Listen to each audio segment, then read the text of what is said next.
तो भैया ये स्थिति है, ये स्थितियां हैं, ये अटैच के फल हैं। पहले के लोग गैया मैया को घर के भीतर बांधा करते थे और कुत्ता को बाहर, दहली के बाहर कुत्ता रहता था, आंगन में गैया बंधा करती थी। और आजकल गैया हो गई घर के बाहर और कुत्ता हो गए घर के भीतर। कितना अंतर हो गया लोगों में, कितना बदल गया महाराज समय।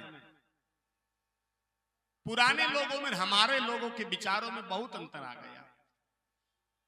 कहने का भाव ये है, इस गृहस्थ आश्रम में रह करके, परिवार में रह करके, कुल खानदान में रह करके भगवान का नाम भजना, भगवान का नाम जपना, ये बहुत बड़ा खेल है मेरे प्यारे। कर्दम ऋषि की इतनी सुंदर गृहस्थी है कि कर्दम ऋषि की गृहस्थी को भगवान शंकर और मां पार्वती की गृहस्थी से अलंकृत किया गया है। और इन्हीं कर्दम महाराज के यहाँ 9 कन्या प्रकट होकर के आई, जो संत महात्मा इन 9 कन्याओं को ही नवदा भक्ति बताते हैं। और 10वीं संतान के रूप में भगवान कपिल नारायण प्रकट होकर के आए। बोले कपिल नारायण भगवान की जय।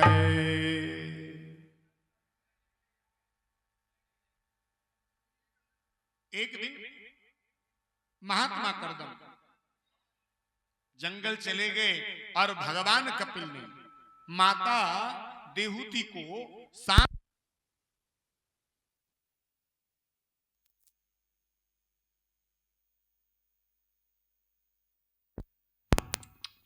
सांख्य योग का उपदेश दिया महाराज। और सांख्य योग का उपदेश सुन करके माता देहूति का जो शरीर था ये पानी बन करके बह निकला।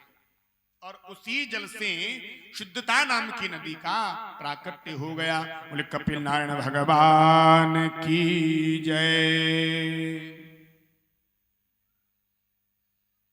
महात्मा मनु की 5 संतान हुई, 3 बेटियां हुई और 2 बेटा। इनकी जो देहूति नाम की कन्या थी वो महात्मा कर्दम को ब्याही गई। प्रसूति नाम की जो कन्या थी वो दक्ष महाराज को ब्याही गई, जिसकी कथा आपने कल सुनी। और इनकी जो आकुति नाम की बिटिया थी वो रुचि महाराज को ब्याही गई, रुचि महात्मा को, जिनके यहां भगवान यज्ञ नारायण प्रकट होकर के आए। इनके एक बेटा थे, उनका नाम था उत्तानपाद। और उत्तानपाद किसे कहते हैं? उत ऊर्ध्वो पादो यश उत्तानपाद, यानी जिसके ये पैर ऊपर है, सर नीचे है, उसे उत्तानपाद कहते हैं। और असल में तो इस जीव को ही उत्तानपाद कहा गया है। ये जीव ही उत्तानपाद है। क्यों? क्योंकि ये जीव जब मातृ गर्भ में होता है तो इसके पैर ऊपर होते हैं और सर नीचे होता है। ये जीव ही उत्तानपाद है। और इस उत्तानपाद रूपी जीव के 2 पत्नियां हैं महाराज। एक का नाम है सुनीति और दूसरी का नाम है सुरुचि।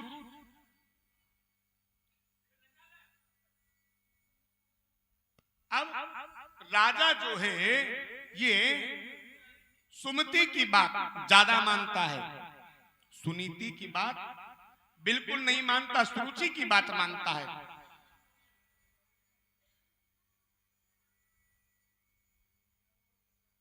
और इस जीव की भी यही दशा है महाराज।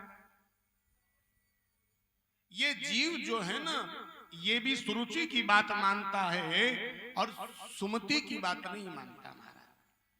प्रत्येक जीव के भीतर सुरुचि और सुमति का वास है।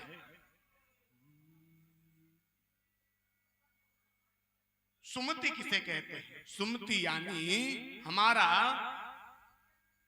हमारी बुद्धि वो है सुमति, वही है सुनीति, और सुरुचि यानी मन, कुमति यानी मन। और व्यक्ति बुद्धि की बात नहीं मानता, जब भी बात मानता है ये मन की बात मानता है। आप देखिए, यदि किसी को अच्छी बात आप सुनाइए, अच्छी बात आप उसे बताइए ना, वो अच्छी बात इतना जल्दी नहीं सीखता महाराज जितना गलत बात सीख जाता है। किसी को आप ज्ञान का उपदेश दीजिए, वो ज्ञान का उपदेश नहीं सीख सकता। बुरी मार्ग की तरफ, बुरी बातों की तरफ वो जल्दी आकर्षित होता है। रहती दोनों इस जीव के भीतर है। सुमति कुमति सब के ओर रही, सुमति कुमति सब के ओर रही, सुमति कुमति सब के ओर रही, सुमति कुमति सब के ओर रही। नाथ पुराण निगम असकाई, नाथ पुराण निगम असकाई, सुमति कुमति सब के ओर रही, सुमति कुमति सब के ओर रही।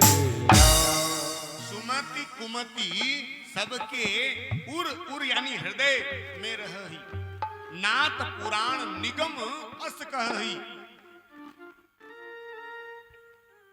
अब राजा सुमति की बात नहीं मानता,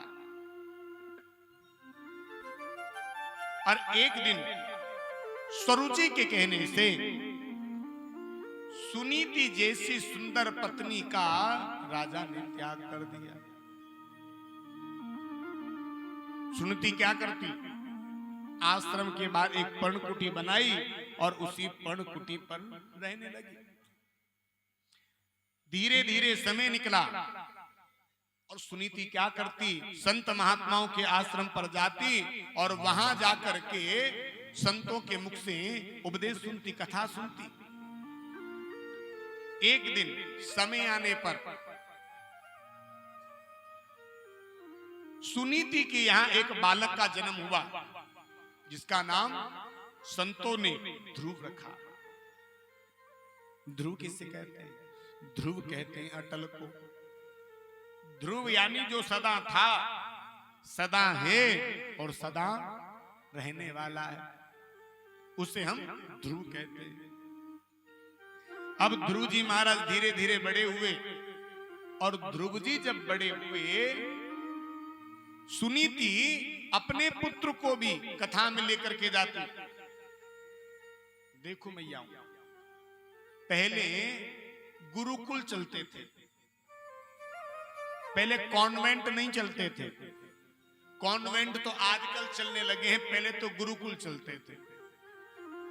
और गुरुकुल में बड़ी सुंदर शिक्षा दी जाती थी, और गुरुकुल में जो शिक्षा मिलती थी ना, उस शिक्षा के आधार पर प्रातः काल उठकर रघुनाथा, मात पिता गुरु ना वही माथा।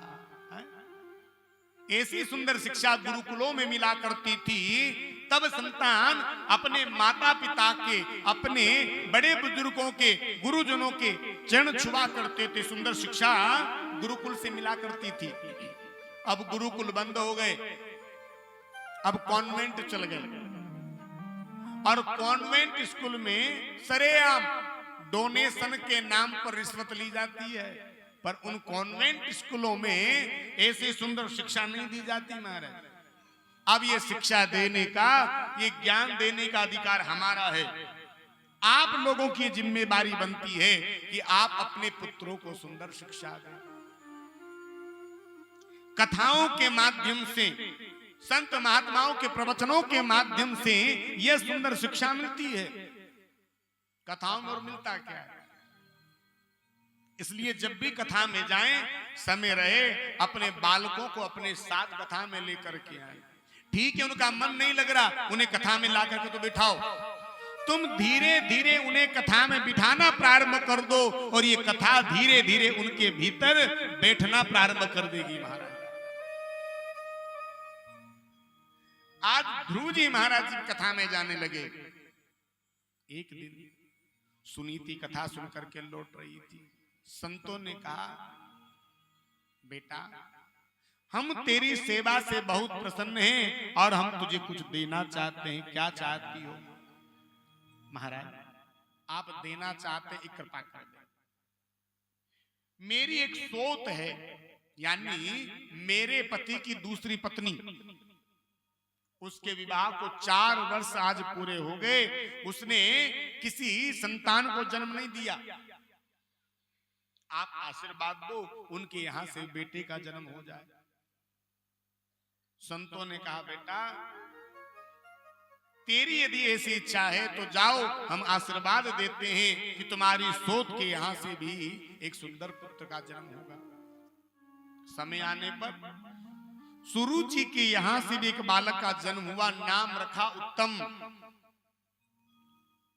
और उत्तम के होने का उत्सव जब मनाया जा रहा था, ध्रुव जी ने देखा, अरे आज ये मेलों उत्सव कैसा हो रहा है। दौड़ पड़े। ध्रुव जी ने क्या देखा, पिताजी ने छोटे भैया को गोदी में ले रखा है। एकदा सुरराट पुत्रे एकदा सुरुचे पुत्र मकमारोप्य लालयन् उत्तमं नारोक्षन्तम् ध्रुवं राज्याभ्यनन्दत। पिताजी ने छोटे भैया को गोदी में ले रखा है। ध्रुव जी ने देखा, ये मेरे पिताजी हैं, मैं भी तेरी गोदी में जाकर के बैठ सकता हूं। लेकिन जैसे ही गोदी में बैठने वाले थे, सामने विमाता बैठी थी। विमाता ने हाथ पकड़कर नीचे फेंक दिया महाराज। ध्रुव जी महाराज तो लंबी लंबी श्वासें लेने लगे। मैया क्या ये मेरे पिता नहीं है, या मैं इनका पुत्र नहीं हूं? सुरुचि ने कहा, लाल सुन, ये तेरे पिता जरूर हैं, पर इस गद्दी पर बैठने के लिए जितना इनका पिता होना आवश्यक नहीं है, उससे कई ज्यादा मेरा माता होना आवश्यक है। और यदि तुझे इस गद्दी पर बैठने का शौक है तो एक काम कर, तपसाराध्यम पुरुषम तस्ये वानुग्रहण में, अरे सीधा जंगल चला जा और जंगल जाकर के तपस्या कर। और भगवान यदि तुझे मिल जाए, और भगवान यदि तुझसे कुछ मांगने के लिए कह दे, तो बस एक ही बात मांग लेना, प्रभु अगला जन्म मेरा जब भी हो माता सुरुचि के गर्भ से होना चाहिए। और हाँ, जब तुम मेरे गर्भ से जन्म लेकर के आएगा ना, तब हो सकता है कहीं तुझे राजगद्दी बैठने के लिए मिल जाए। आज महाराज जैसे काले सर्प के ऊपर हम डंडे का प्रहार करते हैं, वही गति छोटे से बालक, नन्हे से बालक ध्रुव की हो गई। दौड़ पड़ा सीधा अपने मैया की कुटिया की तरफ। मैया ने अपने लाल ध्रुव को जब रोते हुए देखा, अपने अंक से भर लिया। पूछा, बेटा रोते क्यों हो, क्या बात है, किसने तुमसे क्या कह दिया? ध्रुव जी ने कहा, मैया सच बताना, क्या महाराज उत्तान पात मेरे पिता नहीं है, या मैं उनका बेटा नहीं हूं, या तुम मेरी मां नहीं हो? छोटी मैया कहती है, इस गद्दी पर बैठने का तुझे कोई अधिकार नहीं है, और तुझे इस गद्दी पर बैठना है तो सीधा जंगल चला जा और जाकर के भगवान की तपस्या कर।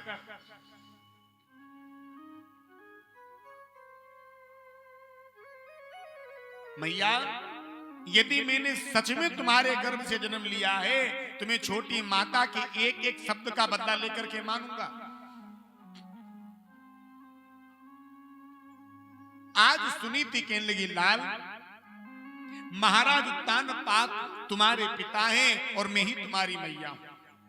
पर लाल सच पूछो ना, तो तुमने सबसे बड़ी गलती ये कर दी कि तुमने मेरे गर्भ से जन्म ले लिया।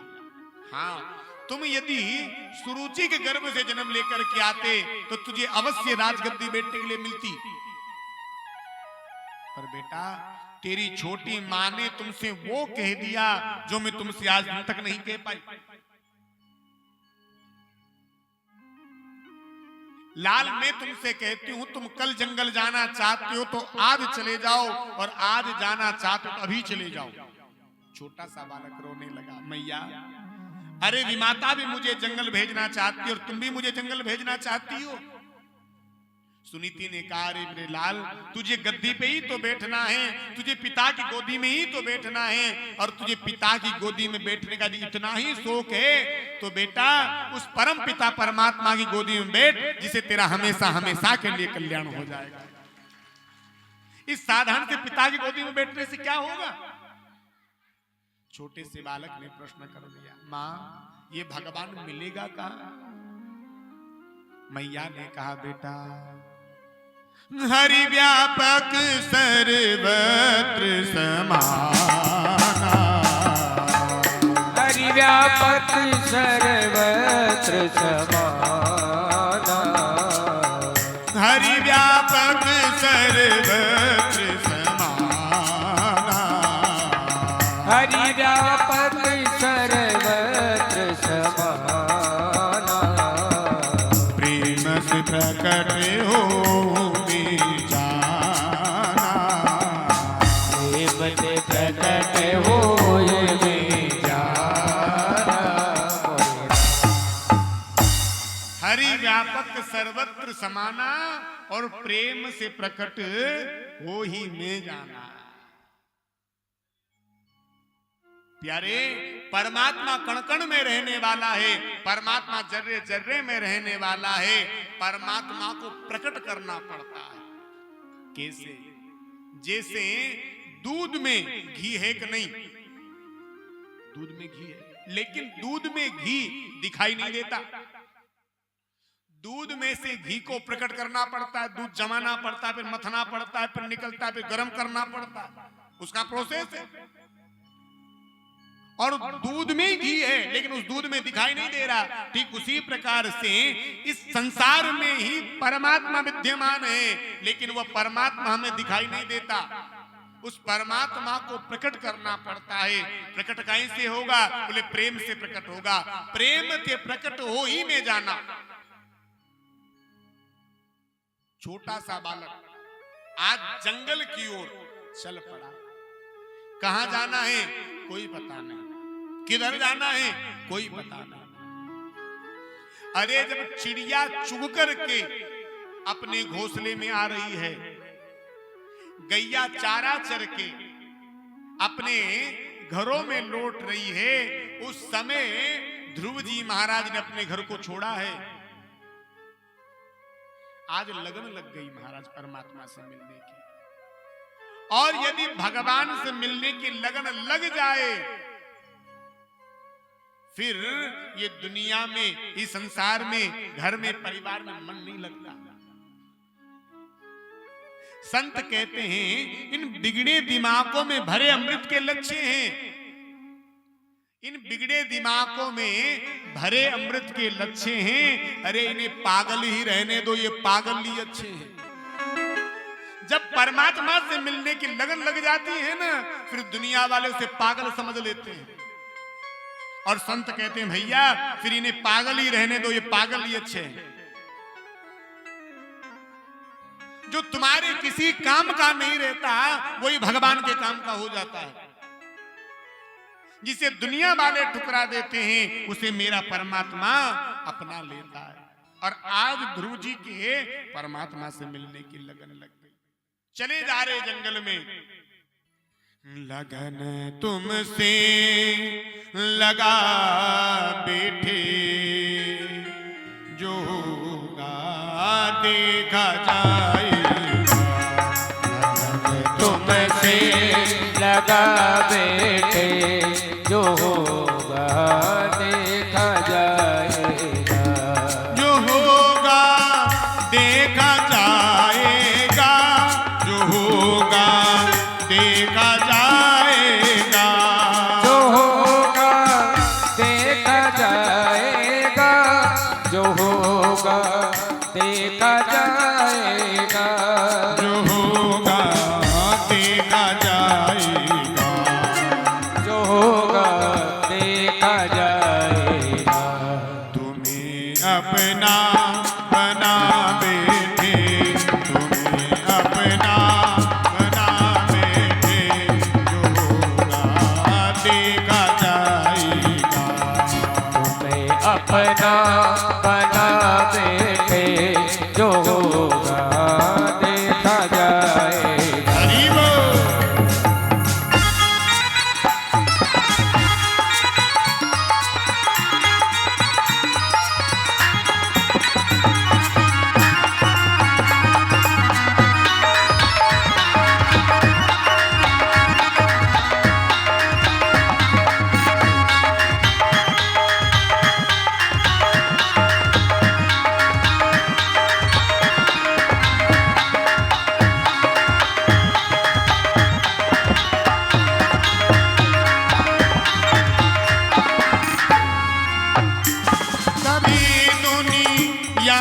डरते थे कि चुप चुप याद करते थे, कभी तुझे याद करते थे कि चुप चुप याद करते थे। कभी दुनिया से डरते थे कि चुप चुप याद करते थे, कभी दुनिया से डरते थे कि चुप चुप याद करते थे, कि चुप चुप याद करते थे, कि चुप चुप याद करते थे। लो अब पर्दा उठा बैठे, लो अब पर्दा उठा बैठे, जो होगा देखा जाएगा। लो अब पर्दा उठा बैठे, जो होगा देखा जाएगा।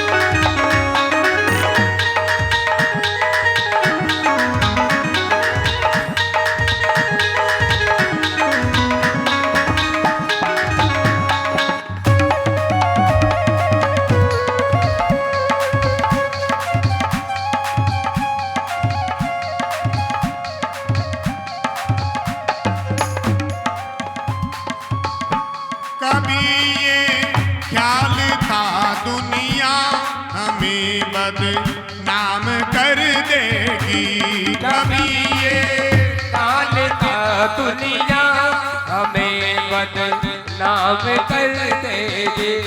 कभी ये ख्याल था दुनिया हमें बदनाम कर देगी, कभी ये याद था दुनिया हमें बदनाम कर देगी, हमें बदनाम कर देगी, हमें बदनाम कर देगी।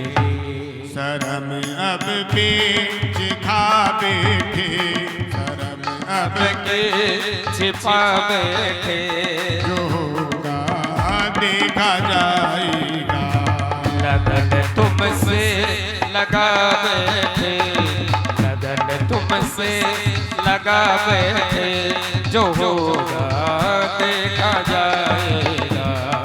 लगन तुमसे लगा बैठे, जो होगा देखा जाएगा। तुम्हें अपना बना बैठे, तुम्हें अपना बना बैठे, जो होगा देखा जाएगा।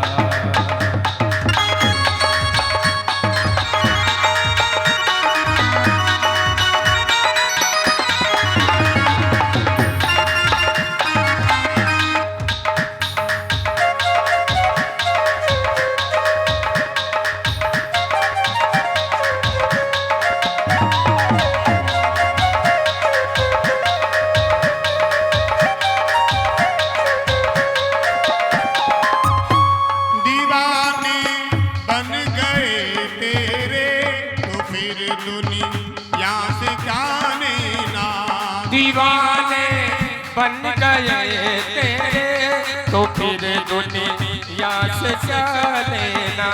दीवाने बन गए तेरे तो फिर दुनिया से क्या लेना। दीवाने बन गए तेरे तो फिर दुनिया से क्या लेना। तो फिर दुनिया से क्या लेना। तो फिर दुनिया से क्या लेना। तेरे चरणों में आ बैठे। तेरे चरणों में आ बैठे जो होगा देखा जाएगा। तेरे चरणों में आ बैठे जो होगा देखा जाएगा। जो होगा देखा जाएगा। जो होगा देखा जाएगा। जो होगा देखा जाएगा। जो होगा देखा जाएगा। जो होगा देखा जाएगा। तुम्हें अपना बना बैठे। तुम्हें अपना बना बैठे जो होगा देखा जाएगा। अपना बना बैठे जो होगा देखा जाएगा। जो होगा देखा जाएगा। जो होगा देखा जाएगा। बोले भक्त वत्सल भगवान की। ध्रुव जी महाराज परमात्मा से मिलने की लगन लगा करके चल पड़े। पता नहीं है कहां जाना है, चल पड़े बस। और परमात्मा के नाम की मस्ती या तो किसी के ऊपर चढ़ती नहीं है, और यदि ये मस्ती चढ़ जाए फिर उतरती नहीं है। मेरे प्यारे चल करके जा रहे थे, देवर्षि नारद से भेंट हो गई।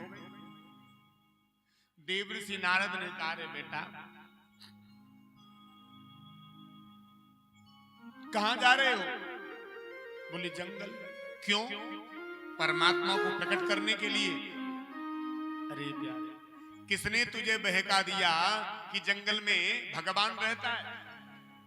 अरे जंगल में भगवान नहीं रहता, जंगल में तो बब्बर शेर रहता है जो तेरा नाश्ता कर जाएगा। छोटे से बालक ने कहा, महाराज अरे मेरी मां मुझसे कहती थी कि शेर के भीतर भी भगवान है, और आपके भीतर और मेरे भीतर भी भगवान है। अरे जब परमात्मा सब जगह विद्यमान है तो वो शेर भला मुझे कैसे खा सकता है? देवर्षि ने कहा, बेटा वो सब बातें ठीक हैं, पर भैया तुमने अब तक गुरु नहीं बनाया अपने जीवन में, और गुरु बिन भवनिधि तरह ही न कोई। अरे जब तक तुम गुरु नहीं बनाओगे, गुरु तुम्हें दीक्षा नहीं देगा, जब तक तुम दीक्षित नहीं बनोगे तब तक तुम परमात्मा तक कैसे पहुंच पाओगे? छोटे से बालक ने कहा, तो एक काम करो, आप दे दो मंत्र, आप बन जाओ गुरुजी हमारे। देवर्षि नारद ने कान में मंत्र दे दिया, ओम नमो भगवते वासुदेवाय। बेटा जाओ, सीधे मधुबन में जाना, इस मंत्र का जाप करना, मुझे विश्वास है परमात्मा तुझे जरूर मिलेगा। छोटा सा बालक चल करके गया।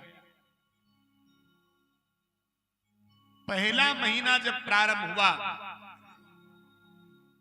ध्रुव जी ने धीरे धीरे भगवान की भक्ति करना प्रारंभ किया।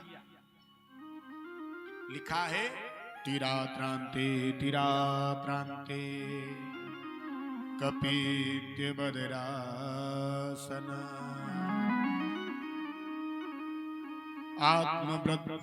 आत्मप्रत्युनुसारेण मासं नित्येर्चनं हरि। तिरात्रांते तिरात्रांते यानी 3 दिन में एक बार केवल फल खाते, फल खा करके भगवान का भजन करने लगे। दूसरा महीना जब प्रारंभ हुआ, फल खाना छोड़ दिया। फिर क्या करते, अब महाराज दूसरे महीने में द्वितीयम चतुर्थामासम षष्ठे षष्ठेर भिको यदि, अब दूसरे महीने में 6 दिन तक बिल्कुल निर्जल निराहार रहते और दूसरे महीने में भगवान की भक्ति करने लगे। 6 दिन जब पूरे हो जाते एक बार पत्ते पुष्प खाते। तीसरे महीने में 9 में हनी, अब 9 दिन तक भूखे प्यासे रहते। 9 दिन में एक बार जल पीते महाराज। चौथे महीने में द्वादशे हनी, 12 दिन तक बिल्कुल निर्जल निराहार रहते, एक बार वायु का पान करते। और 5वां महीना जब प्रारंभ हुआ, लिखा है जिता श्वासो नृपात्मजः, अपने श्वास को जीत लिया और श्वास को ब्रह्मरंध्र में चढ़ा दिया। और जैसे ही श्वास रोकी, देवता चटपटाने लगे, देवताओं को तकलीफ होने लगी। देवता सारे चल करके भगवान नारायण के पास पहुंचे। प्रभु, अरे इतना कौन सा बड़ा भक्त आ गए जो आपकी भक्ति में डूबा है, आप जाओ दर्शन दो। भगवान ने कहा, अरे देवताओं कोई बहुत बड़ा भक्त नहीं है, अरे छोटा सा नन्हा सा बालक है जो मेरी भक्ति में लगा है। तो प्रभु दर्शन दो ना। भगवान ने कहा, तुम कहे तो मैं दर्शन दूं, पर मेरे प्यारे वो छोटा सा बालक अपनी भक्ति में इतना आगे बढ़ गया, इतना आगे बढ़ गया कि मैं उसे दर्शन देने के लिए नहीं जाऊंगा। तो अरे मैं स्वयं भी उस नन्हे से बालक के दर्शन करने के लिए चल करके जाऊंगा। और भगवान भी आज ध्रुव जी महाराज के दर्शन करने के लिए पधारे। छोटा सा बालक, आंख बंद है, भगवान बाहर खड़े, कह रहे बेटा आंख खोलो। ध्रुव जी आंख नहीं खोलते। क्यों? अरे जो बाहर खड़ा है ना, उसका दर्शन तो ध्रुव जी महाराज अपनी अंतरात्मा में पहले कर रहे थे। अरे जिसे सर्वस्व सारा सुख पहले ही मिल रहा हो, वो बाहर क्यों भटकेगा? भगवान ने विचार क्या बताओ। बड़े बड़े संत महात्मा अमलात्मा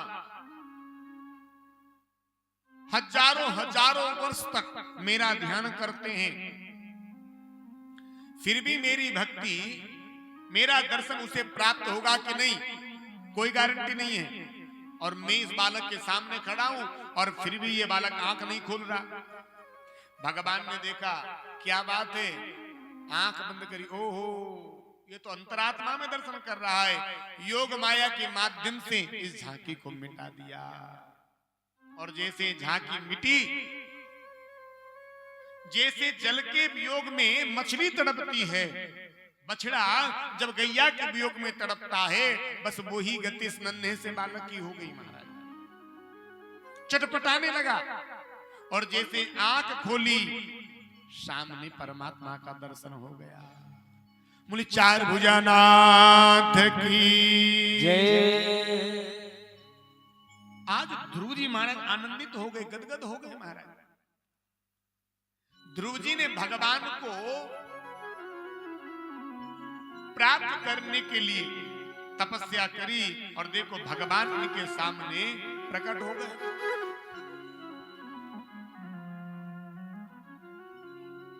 और ध्रुव जी महाराज भगवान की बड़ी सुंदर स्तुति करने लगे।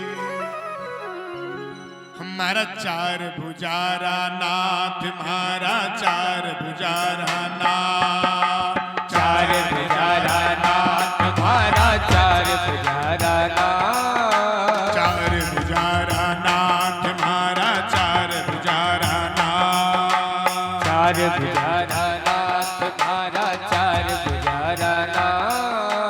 मांगो जो तो सगड़ो दीजे, जोड़ो दोनों हाथ। अरे मांगो जो तो दीजे, जोड़ो दोनों हाथ। हमारा चार भुजारा नाथ, हमारा चार भुजारा नाथ,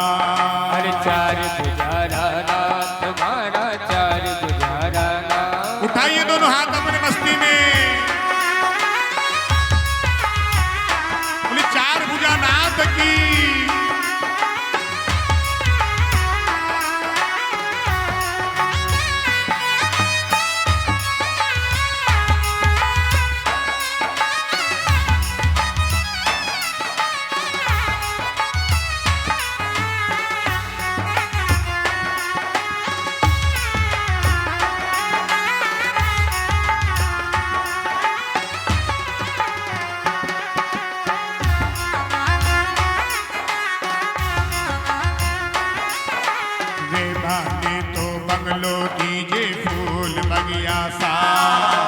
रेवा ने तो बंगलो दीजे फूल बगिया सा। रेवा ने तो बंगलो दीजे फूल बगिया सा। रेवा ने तो बंगलो दीजे फूल बगिया सा।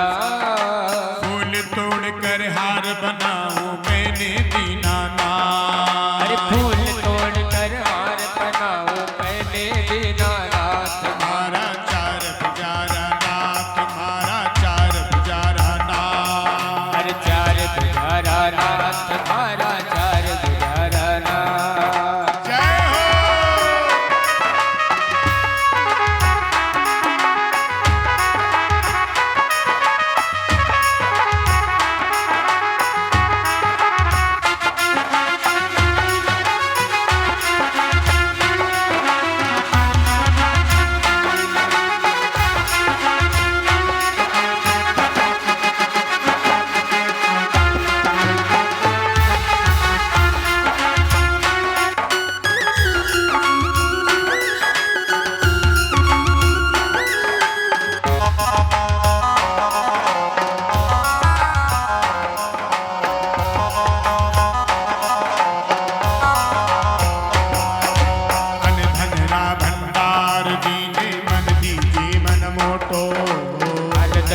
भंडार भरजे मन दीजे मन मोटो।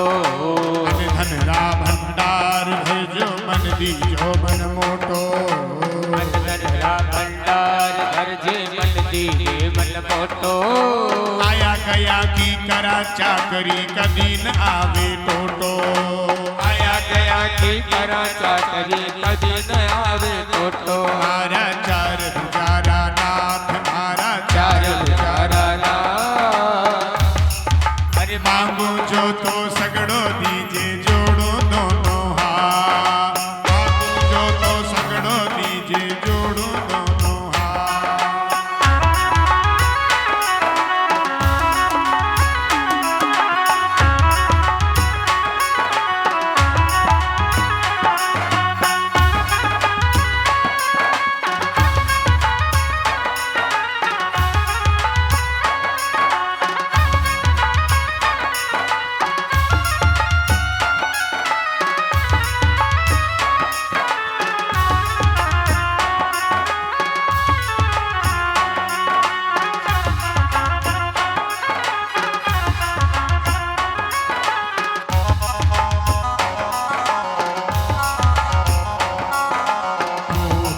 सपूत दीजे बहु दीजे मन श्याणी। पूत तो सपूत दीजे बहु दीजे मन श्याणी। पूत तो सपूत दीजे बहु दीजे मन श्याणी। पूत तो सपूत दीजे बहु दीजे मन श्याणी। काली गोरी कछु नहीं जानो दीजे तो गुणवाड़ी। अरे काली गोरी कछु नहीं जानो दीजे तू गुणवारी। मारा चार पुजारा नाथ, मारा चार पुजारा नाथ। चार बुझारा नाथ, मारा चार बुझारा नाथ। मांगो जो तो सगड़ो दीजे जोड़ो दोनों हाथ। अरे मांगो जो तो सगड़ो दीजे जोड़ो दोनों हाथ। मारा चार पुजारा नाथ।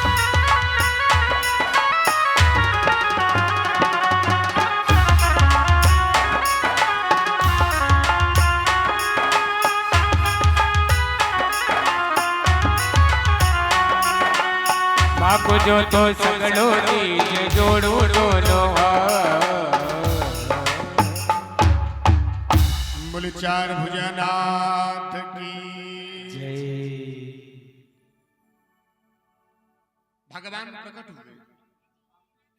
अब नन्हा सा 5 वर्ष का बालक है महाराज। ना तो कोई श्लोक जानता, ना कोई मंत्र जानता, ना कोई छंद जानता महाराज। आप भगवान की स्तुति कैसे करें महाराज? और मेरे प्यारे, जिसके ऊपर मेरे प्रभु की कृपा हो जाए फिर दुनिया वालों कृपा की जरूरत थोड़ी पड़ती है महाराज। मूकं करोतु वाचालं पंगुं लंघयते गिरिं यत्कृपातमहं वन्दे परमानंदमाधवम्।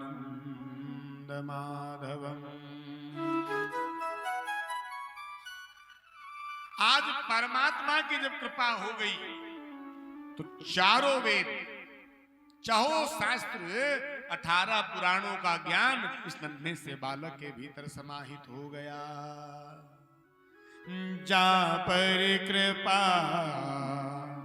राम की होई, जा पर कृपा राम की होई, ता पर कृपा करई सब कोई, ता पर कृपा करे सब कोई, ता पर कृपा करई सब कोई। जा पर कृपा राम की हुई। अरे मेरे प्यारे, जब रघुनाथ जी की कृपा किसी जीव के ऊपर हो जाती है फिर दुनिया वालों कृपा की आवश्यकता नहीं पड़ती। और आज ध्रुव जी महाराज ने बड़ी सुंदर भगवान की स्तुति गाई। भगवान ने कहा, कहो बेटा क्या चाहते हो? बोले प्रभु आपके चरणों की भक्ति मिल जाए, इसके अलावा मुझे और कुछ नहीं चाहिए। भगवान जानते थे कि ध्रुव जी ने भगवान को क्यों भजा, क्यों भजा? गद्दी पर बैठने के लिए। भगवान ने कहा बेटा जाओ, हम तुम्हें आशीर्वाद देते हैं, 36,000 वर्ष तक तुम इस पृथ्वी का शासन भोगोगे, उसके बाद फिर सीधे मेरे धाम को चल करके आ जाओ। भगवान यहां से अंतर्ध्यान हो गए। ध्रुव जी गए और जाकर के नगर में जब पहुंचे पता चला कि ध्रुव आ रहा है। उत्तानपाद सुरुचि को लेकर के, प्रजाजनों को लेकर के पहुंच गए। लेकिन ध्रुव जी ने देखी बड़े ध्यान से, सबसे पहले अपनी सगी मां के चरणों में प्रणाम नहीं किया। प्रणाम किसे किया? सबसे पहले अपनी विमाता यानी सोतेली मां के चरणों में जाकर के प्रणाम किया। मैया यदि आप मुझसे कड़वे शब्द नहीं कहती तो कभी भी मुझे परमात्मा का दर्शन हो ही नहीं सकता था।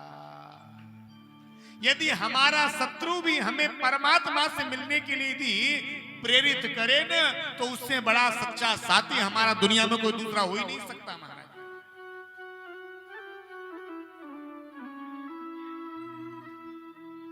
तब जाकर के अपने पिता को प्रणाम किया। कहा पिताजी यदि आपका प्रेम मेरी छोटी मैया के प्रति इतना अधिक नहीं होता तो आप कभी मुझे जंगल नहीं जाने देते।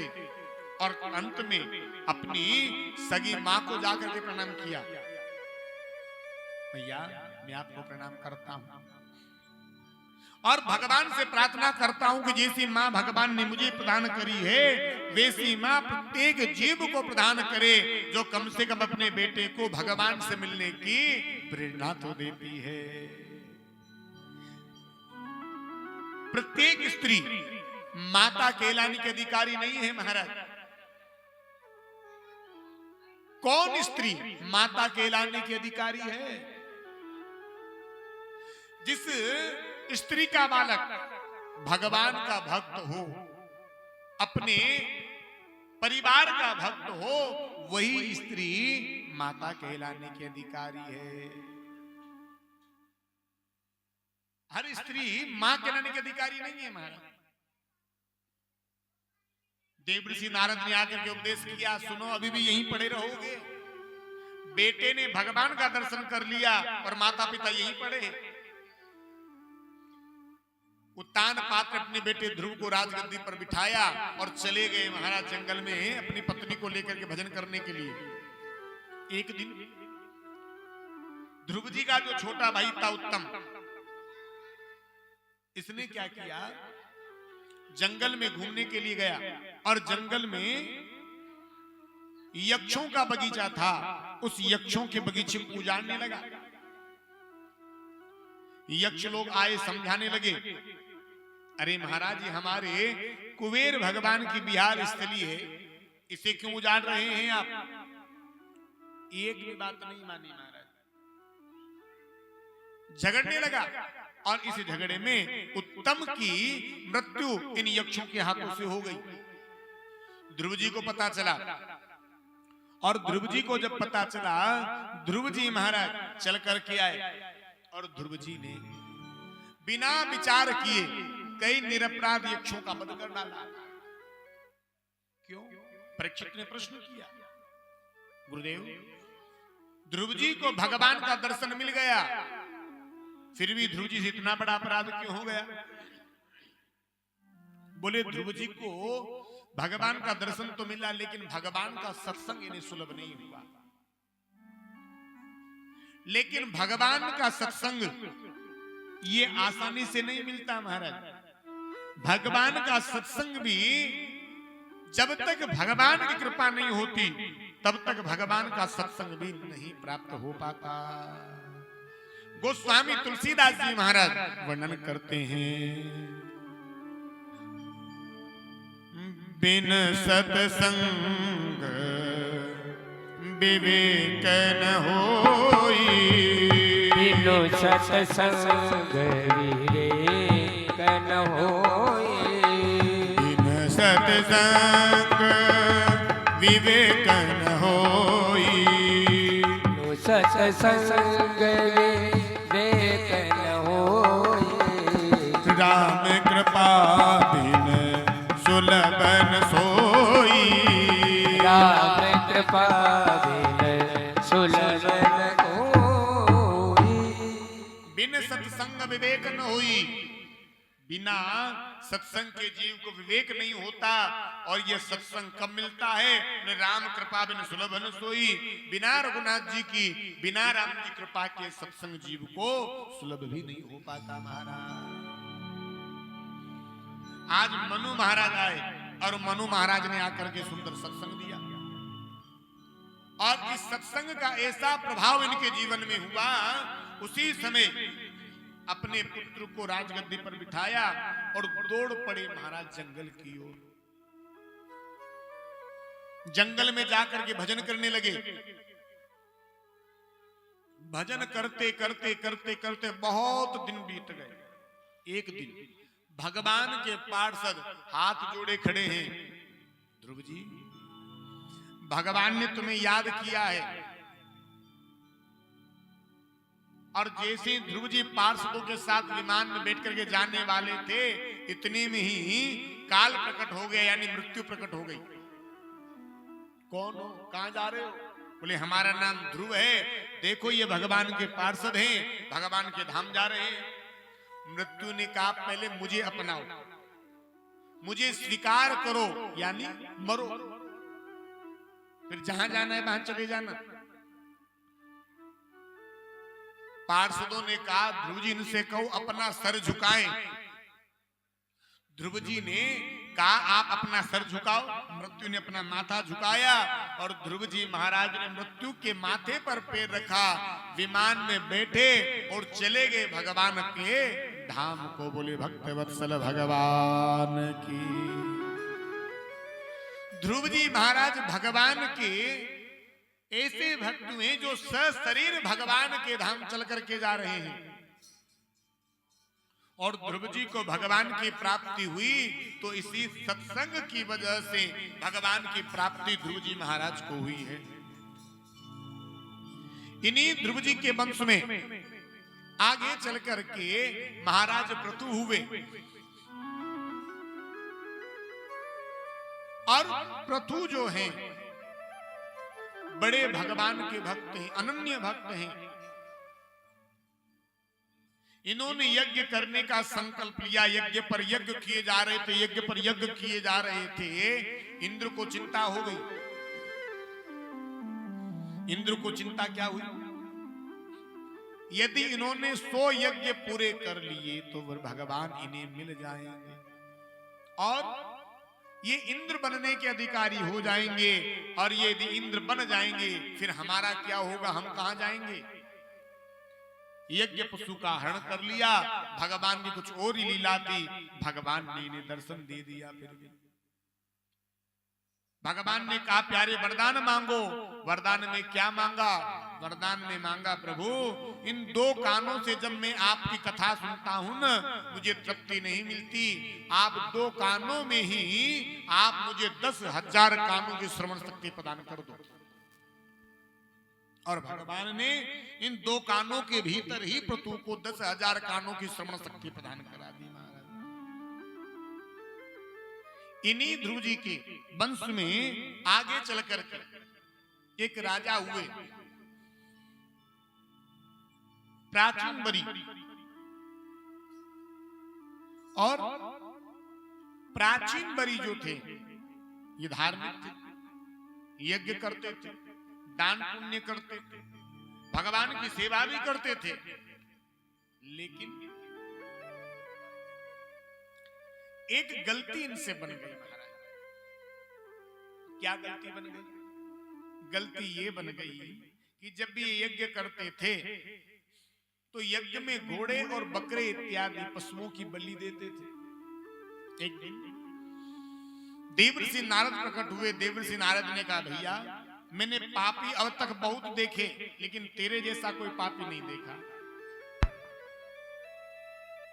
प्राचीन बरी ने कहा भगवान कैसी बात करते हो, मैं और पापी?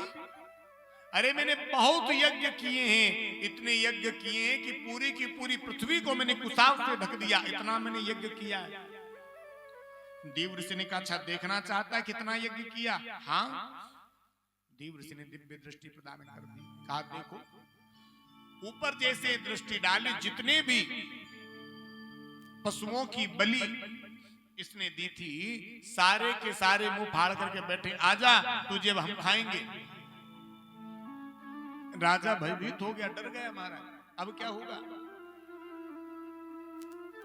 चरण पकड़ लिए संत के, महात्मा कृपा करो। तो आज देवर्षि नारद ने बड़ा सुंदर पुरंजन उपाख्यान कहकर के बताया। राजा आप ऐसे समझो जैसे एक बहुत बड़ा कुआं है, इस कुएं में एक सांप बैठा हुआ है, सर्प बैठा हुआ है और ये सर्प अपने विशाल मुंह को फाड़ करके बैठा है।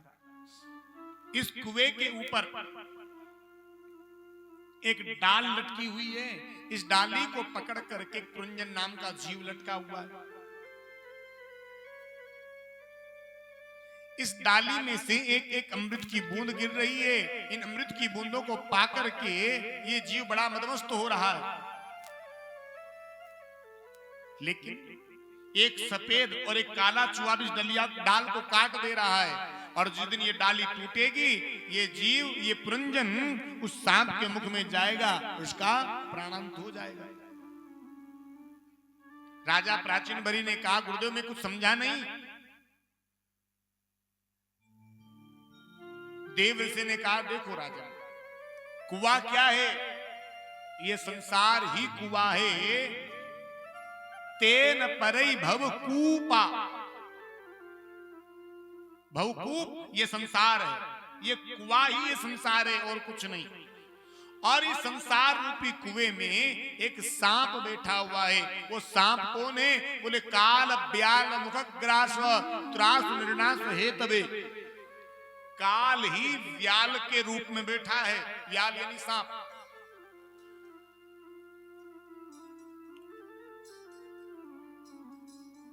एक डाली है कुएं के ऊपर। इस कुएं में जो डाली है ना ये उम्र की डाली है। सबकी अपनी अपनी उम्र है। और इस डाली को पकड़ करके एक पुरंजन नाम का जीव, पुरंजन कौन? ये जीव, ये मनुष्य ही पुरंजन है। और इस डाली में से एक अमृत की बूंद गिर रही है। ये अमृत की बूंद क्या है? बोले ये मेरा बेटा, ये मेरी पत्नी, ये मेरा मकान, ये मेरी दुकान। ये मोह माया ममता की अमृत की बूंदों को पी पी करके ये मस्त हो रहा है। सफेद और काला चूहा क्या है? सफेद और काला चूहा ये रात और दिन है जो हमारी उम्र रूपी डाली को धीरे धीरे धीरे धीरे काट रहे हैं, कम कर रहे हैं, छोटी कर रहे हैं।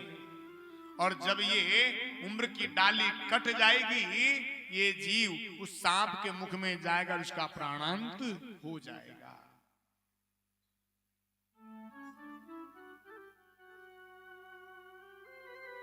देवर्षि नारद ने कहा, राजन, इस जीव के मरने की 4 घंटियां बचती हैं। 4 संकेत आते हैं भगवान के यहां से बुलावे के। सबसे पहला बुलावा, सबसे पहला संकेत, बाल पक जाना। बाल जब तुम्हारे पक जाएं, बाल जब सफेद होने लग जाएं, समझ लो भगवान के यहां से पहला बुलावा आ गया। लेकिन जीव बड़ा समझदार है महाराज, भगवान का भजन नहीं करता।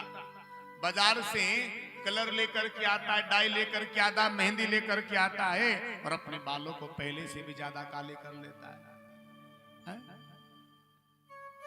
दूसरी घंटी, आंखों से कम दिखाई देने लग जाना। जब आंखों से धुंधला धुंधला दिखाई देने लग जाए, समझ लो भगवान के यहां से दूसरा बुलावा आ गया। लेकिन जीव बड़ा समझदार है महाराज, ये भगवान का भजन फिर भी नहीं करता। बाजार जाएगा, डॉक्टर के यहां जाएगा और महाराज बड़ी सुंदर 1000, 1500, 2000 बढ़िया सुंदर चश्मा बनवा करके लाता है, जो पहले से भी ज्यादा साफ सुथरा दिखाई देने लगता है। मौत की तीसरी घंटी बजती है, दांत टूट जाना। दांत जब टूट जाए, कहना तो चाहो राम और मुंह से निकले आम। समझ लो महाराज, तीसरा बुलावा आ गया भगवान के यहां से। जब भी ये मौत कहती भैया भगवान का भजन कर, लेकिन ये बुद्धिजीवी मनुष्य जो है ना, ये भगवान का भजन नहीं करता, डॉक्टर के यहाँ जाता है और बत्ती से बनवा करके ले आता है। मौत की चौथी घंटी बजती है, कमर टूट जाना। और कमर जब टूट जाए, हाथ में जब छड़ी आ जाए, समझ लो भगवान के यहां से चौथा बुलावा आ गया। ये मौत कहती भैया जब तू जवान था, खूब कमर मटका मटका करके चलता था, रोड पर जब डीजे बजते थे, बैंड बजते थे, वहां खूब कमर मटका मटका करके नाचता था। भगवान के कीर्तन में कभी नहीं नाचा, भगवान के दरबार में कभी नहीं नाचा। अब देख तू नाचने का तो रहा नहीं, खटिया पर लेट जा और पड़ा पड़ा भगवान का नाम जप। लेकिन जीव बड़ा बुद्धिजीवी है, ये बाजार जाता है, डाबर चमनप्राश, स्वर्ण भस्मी, रजत भस्मी, कई प्रकार की जड़ी बूटियां लाता है। दूध में महाराज सुबह दोपहर शाम घोंट घोंट करके पीता है, अपने आप को हष्टपुष्ट बना लेता है, लेकिन भगवान का भजन नहीं करता महाराज। लेकिन इन 4 घंटियों के बाद फिर घंटी और नहीं बजती, फिर बड़ा वाला घंटा बजता है, जो राम नाम सत्य हो जाता है। इसलिए भैया खाते पीते उठते बैठते हर समय प्रभु का नाम जपते रहो। तूने राम नाम नहीं लीनो या भरी जवानी में, तूने कृष्ण नाम नहीं गायो या भरी जवानी में, कोई तू डूब के मर जा रे चुल्लू भर पानी में, तू डूब के मर जा रे चुल्लू भर पानी में। राम नाम नहीं लीनो या भरी जवानी में, तूने राम नाम नहीं लीनो ई भरी जवानी में, डूब के मर जा रे चुल्लू भर पानी में, डूब के मर जा रे चुल्लू भर पानी में।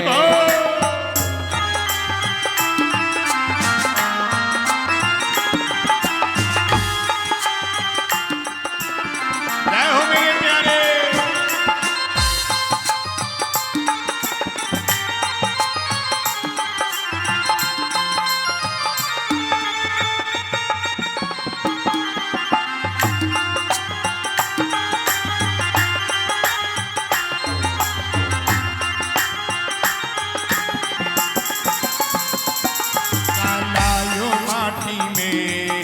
मिस जाएगो माटी में। क्या लायो मुट्ठी में मिल जाएगो माटी में। का लायो माटी में मिल जाएगो माटी में। क्या लायो माटी में मिल जाएगो मुट्ठी में। एक दिन तू प्यारे मिल जाएगो माटी में। एक दिन तो तू प्यारे मिल जाएगो माटी में।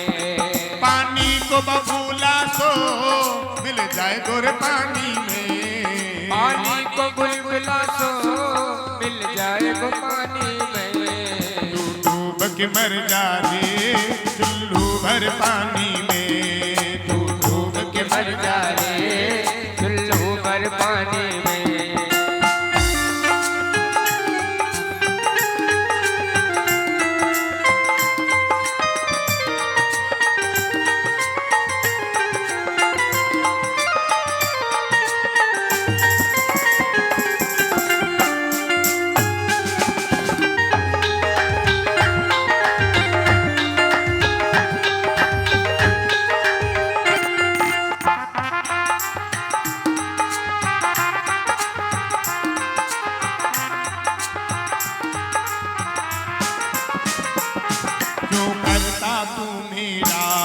पर कुछ भी नहीं तेरा। तू मेरा पर कुछ भी नहीं तेरा। क्यों करता तू मेरा पर कुछ भी नहीं तेरा। तू करता तू मेरा पर कुछ भी नहीं तेरा। एक दिन होगा प्यारे तेरा मरघट में डेरा। एक दिन होगा प्यारे तेरा मरघट में डेरा। माटी को डेला सो मिल जाए गोरे माटी में। माटी को डेला सो मिल जाए गोरे माटी में। डूब के मर जा रे चुल्लू भर पानी में। तू डूब के मर जा रे चुल्लू भर पानी में।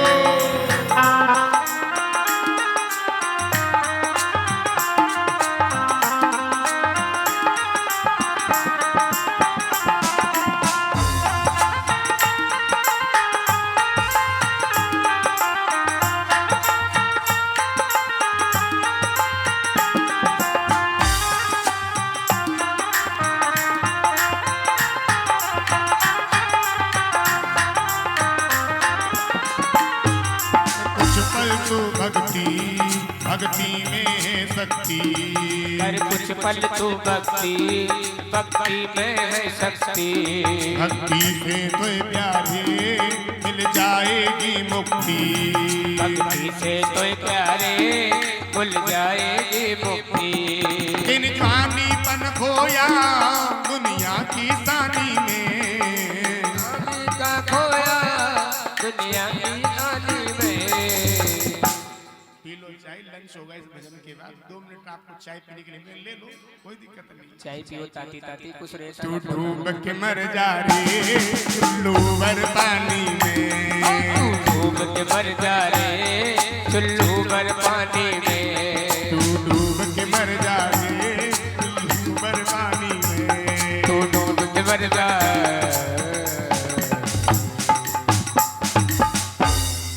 बोले भागवत भगवान की। लीजिए भगवान श्री कृष्ण के नाम का पानी आया है आपके पास।